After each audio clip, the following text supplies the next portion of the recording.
Yeah, thank you very much, Mrs. Young, for this very important speech about the financial aspects.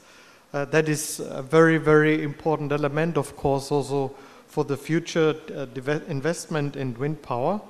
Now, I have special pleasure also to welcome Mr. Amjad Ali Awan, the CEO of the Alternative Energy Development Board, the key agency here in Pakistan in the development and promotion of wind power, renewable energy in general, and we are very happy to have you here, and also very grateful, as Peter Ray has already mentioned, for all the support that you've been given to having this conference here. And now I have the pleasure to invite you to give your keynote speech. And allow me some time.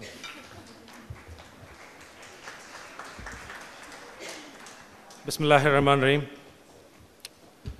Honorable Mr. Peter Ray, President, World Wind Energy Association, a Marshal Dad Mr. Shahid Hamid, Honorary Vice President, WWEA, distinguished guests, ladies and gentlemen.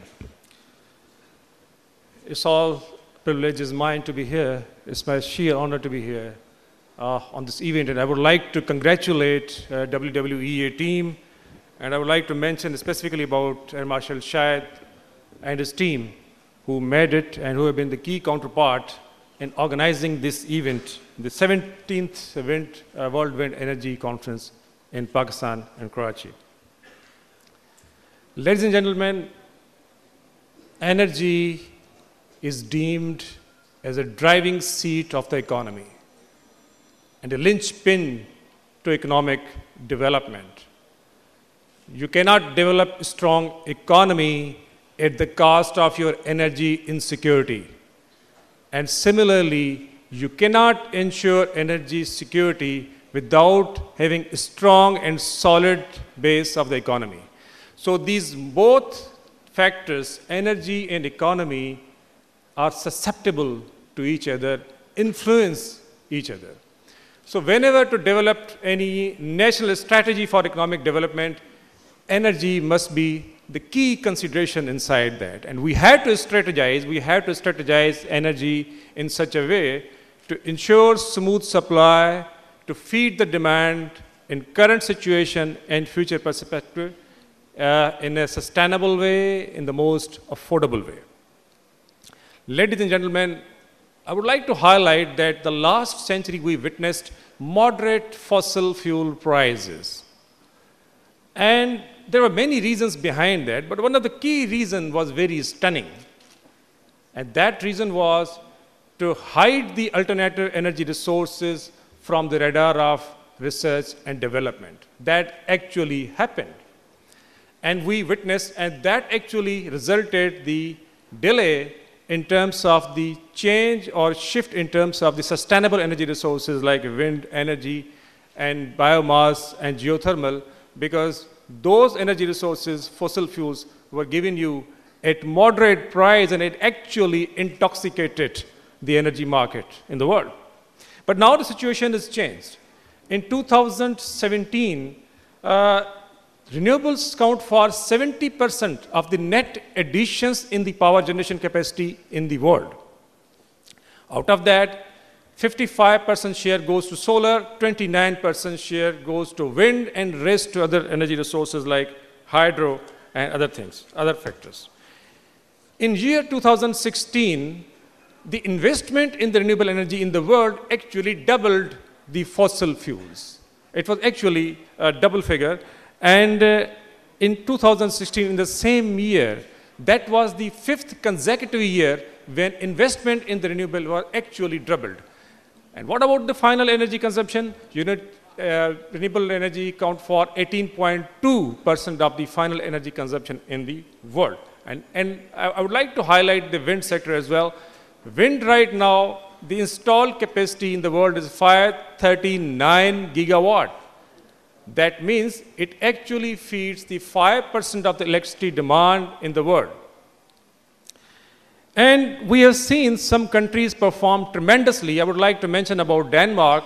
Right now, 48 to 50% of energy, the electricity, is being produced from the wind energy.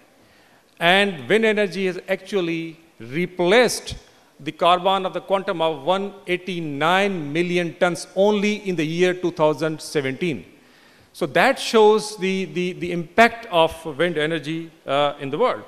Different countries set different targets. Germany has set 64% of share in the energy mix. European Union, 27% of share in the energy mix by 2030. Similarly, Denmark, as I mentioned, they are now generating 50% of their own capacity through wind only. And our neighboring countries, India, for example, they set target for 30 gigawatt to be generated in the offshore wind. So this is what the world is doing, and we had to be in tandem with that. But this is not the only reason to go for renewables. We have other compelling reasons here in Pakistan which actually provide a thrust to us to switch from the fossil fuels to renewable energy technologies. The outflows. Now, since last 4 years, we developed RNG through quantum of 4,800 megawatt and coal at 5,750 megawatt. So what is the situation in the outflows? The LNG causes $2.64 billion of outflows per annum. And similarly, the coal, $1.64 billion annually. So if you combine, it's almost $4 billion. And we know that every year, the import bill, the percentage is increasing. In the last year, it was 30%, and our import bill was $12.92 billion. That's only from the petroleum products outflow. And the trade deficit, we all know, is around $15 billion. So it's all about your dependence on the imported resources and the outflows. And what we need to do in the meantime is to construct a way out towards building indigenous national economy. And definitely, in that regard, renewables play a key role. These are the indepletable and convenient resources you have. Along with that, in renewables, in wind, there is no infrastructure cost like port handling, like transportation cost of the fuel, and making terminals like LNG. So these infrastructure hiccups are no more there. Now I would like to give you a snapshot of the wind energy progression in the country. Right now we have 23 projects operational with around 1184 megawatt installed. Last year we crossed the threshold of 1000 megawatt wind. So what to do next? We in AEDB are ready for the master strokes. We are here to go for the mass deployment, and the resource mapping is underway, and we have satellite imaging where new wind corridors have been discovered in Sindh, in Balochistan, even with the better wind dynamics. So we assure our fullest cooperation, and we are quite capacitated enough to take along with the government targets whatever being set for us in terms of the higher percentage of renewables in Pakistan. Now coming towards the hiccups and challenges, I will quickly go through the problems. The first thing is said that we don't need power because we are in surplus. Our demand and supply projections are showing us something. In fact, if we are in surplus, nevertheless we should shift for renewables, because right now we are getting power from some conventional plants at 14 cents and 15 cents, more than that, and right now the new tariff announced by the NEPRA cost plus in wind is below 5 cents. Why not to close those projects and shift that demand to renewables and wind? It's a very possibility that can be done so far. Then coming towards the base load, let me disillusion you very clearly. We, renewable energy, do not compete with the base load. You have enough space to run the rest of the projects. I mean, if we are asking for 30%, 25% share by 2030, it's manageable because you have a certain amount of spinning reserves, and you can go along with that. Then the transmission line. Now we started issuing LOIs for the hybridized system. We are encouraging all the wind sponsors projects to hybridize with solar. And with that, the capacity factor is going to increase to 50 to 55%. that gives you enough margin and justification to lay down the transmission line for those projects. In today's world, it's not that easy in the name of the green transmission lines, which are specifically designed to evacuate power, renewable power. Financing can be arranged.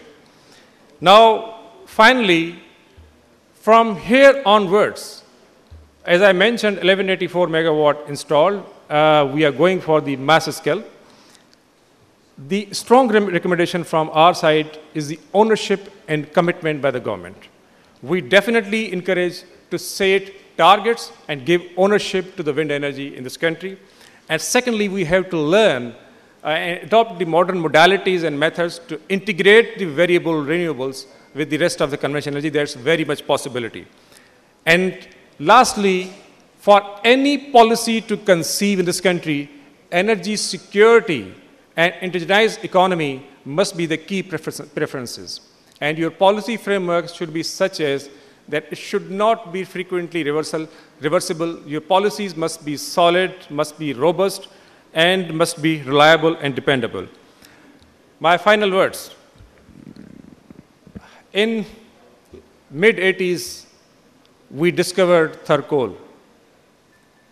And we started boasting that we have 2 billion tons available of the lignite, and we can manage so much of power, and we can generate 30,000 megawatt, 300,000 megawatt of power for the next 20 years. What really happened? Not a single project came from the coal, lignite, and this is 2018. In mid-80s, we discovered the huge hydro potential, 50,000 megawatt. We couldn't develop a single network, a grid from the northern areas to think about the evacuating that power. Not a single project came after Tarbela. So my fear is this: the FET of renewables should not witness the same thing. Now, today we are talking and we are boasting that we have thousands of megawatt potential available here in Pakistan, but until and unless we don't harness, we don't transform that potential into projects, I think it will affect nothing. So I would like to share my thoughts in this regard, that we should quickly think about strategizing renewable in this country and thinking about the higher share. Thank you very much.